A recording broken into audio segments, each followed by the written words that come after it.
Rochdale, won the Academy Grand Final twice with the Warriors, but has chosen to leave Rugby League and pursue a different career after saying injuries and other difficulties means he hasn't been able to achieve the things he wanted to do in the sport. Yeah, slip down the sort of pecking order. Never quite broke through. Not quite.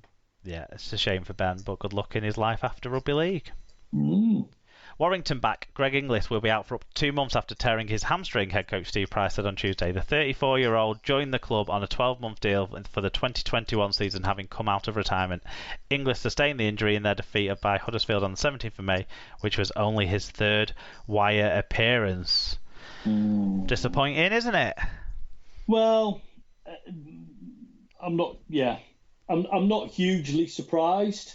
I mean, he had an injury-prone last 12 to 18 months in the NRL before he retired.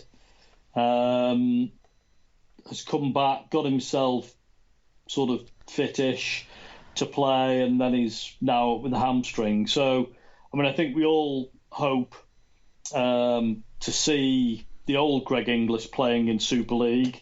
I'm just not sure we will, but time will tell. Yep. Toby King has signed a new deal with Warrington that will see him stay at the club until at least the end of 2025. The 24-year-old has scored 41 tries in 111 appearances for the Wolves since making his first team debut in 2014. King, who was named in the Super League Dream Team last season, is part of Sean Wayne's latest England squad and has also represented Ireland on the international stage. And we have some fan views. Tom Andrews said, didn't want him anyway. Laughing face emoji. He's super weird. I mean, did you see his post-match interview? Oddball. Yeah, Hull Car was one of the rumoured destinations where he could rejoin his brother, but not to be.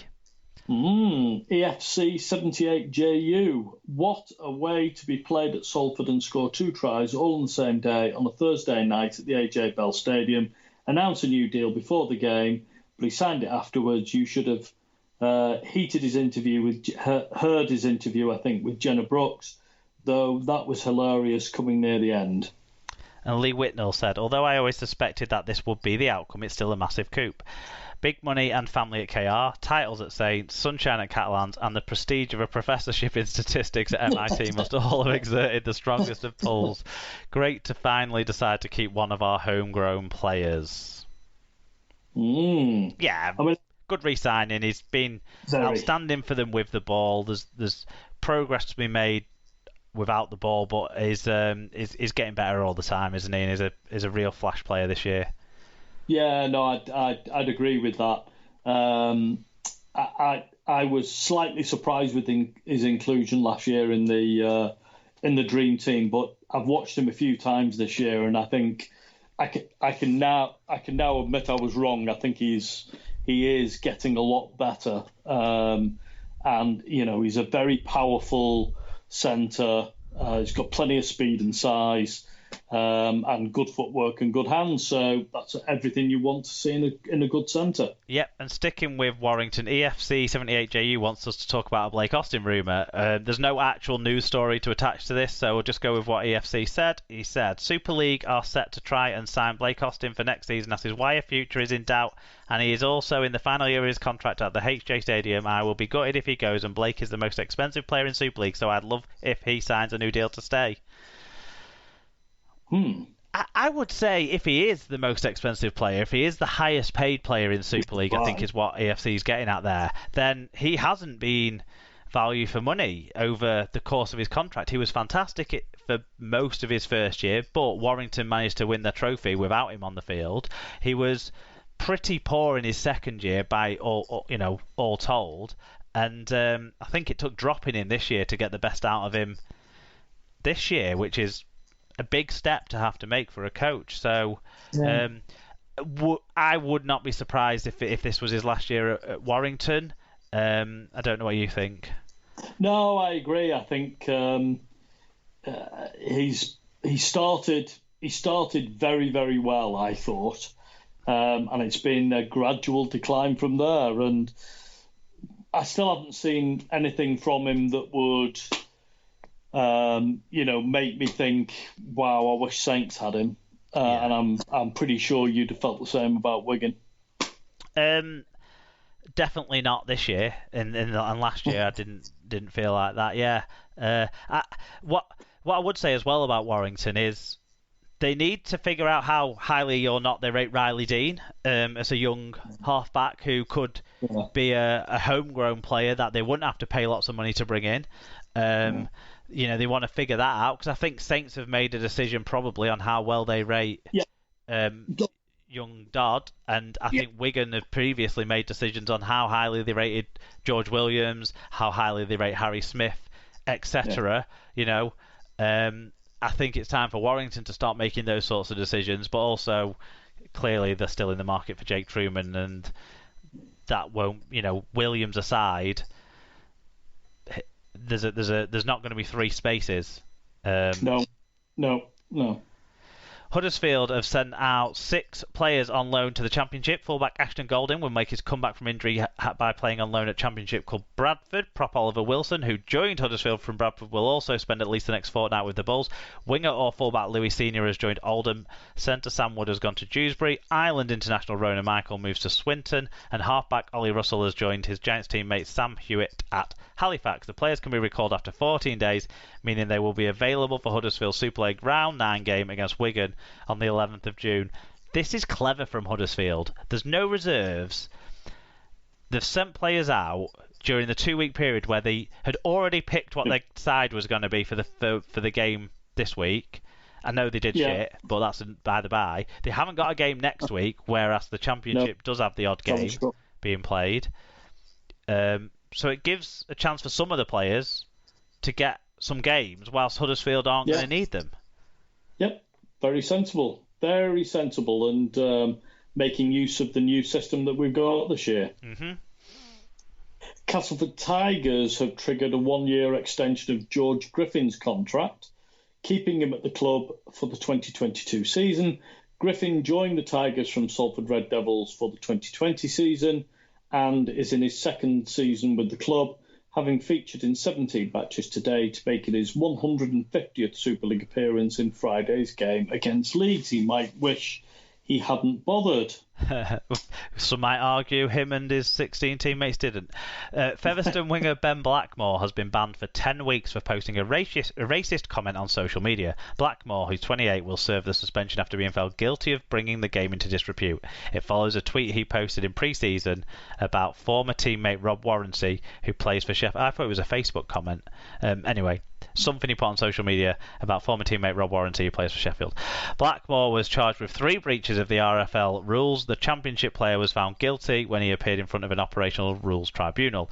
It heard that Blackmore, who claimed the post was an in-joke, did not express any real regret, nor did he apologise for it. In addition to bringing the game into disrepute, Blackmore was found guilty of failing to observe codes of conduct and unacceptable language or behaviour. The RFL says the player has the right to appeal against the decision and is taking advice from his representatives. The suspension is effective from the 24th of May. And we've got a couple of fan comments on this. Tom Andrews says, no room for racism, get in the bin. Yeah, and Carson said, well, some of the comments online showed how big the problem of racism is in the fan community. Yes, showing they're taking this seriously, more seriously by a couple of weeks than the in the heat of the moment thing that missed the tone of where it needed to. I think with club this gets it right. I think clearly, Blackmore wasn't in the heat of any moment. He had the opportunity to consider what he was posting and chose to post it anyway. If it was an in-joke, I would say it would be in a WhatsApp group that Rob Warranty was also part of for it to be an in-joke, for them all to find funny. Ha-ha, conversation between mates, banter can go at a different level maybe when it's between people who are all in the same social circle or what have you. That's an in-joke. Putting it on Twitter or Facebook, that's not an in-joke. That's trying to get some laughs about something that clearly was unacceptable and inappropriate language. Agreed. And I do agree that the RFL can't be criticised here for taking a very clear stand. Yep. London Broncos have signed former Warrington prop Pat Moran from the French club Avignon. Moving into the women's game, York City Knights have signed Emma Hardy. The 21-year-old represented England Rugby Union Sevens team and was part of the 2019 squad that finished second in a Women's World Series tournament in Japan. The player also featured in England under-20s team and captured the county championship with Yorkshire in 2018. While the majority of Hardy's career have been in rugby union, the player did also have a short spell in league playing for Featherstone Rovers. She is York born, so going to play for a hometown club. Another big coup for the Knights ladies. Yeah, and someone that's not from Castleford, which is interesting. Blake Green has announced his immediate retirement from Rugby League following a stellar 14-year career. The 34-year-old halfback made 270 appearances for Parramatta Eels, Cronulla Sharks, Canterbury Bulldogs, Hull KR, Wigan, Melbourne Storm, Manly Steeds, Sea Eagles, New Zealand Warriors and Newcastle Knights. Dear God, how many clubs? That's amazing. There you go. Scoring 56 tries. And we weren't going to mention this story, but Tom Andrews sent a fan view on it, so we are. Congrats on a great career, Blake. Probably the best 6 we have had in Super League era. Always will remember the high five you gave me at Wembley when you nilled the girly turds. Scott Taylor did the same too, actually, but don't remind him.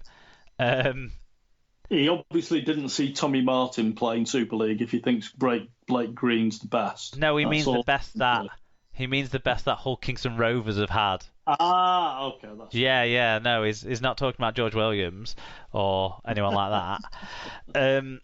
Or Johnny Lomax or lots of other options. Yeah. Or a long list of other players. He did have a good spell, though. I remember watching him play for Wigan in the grand final. He had a great game that day.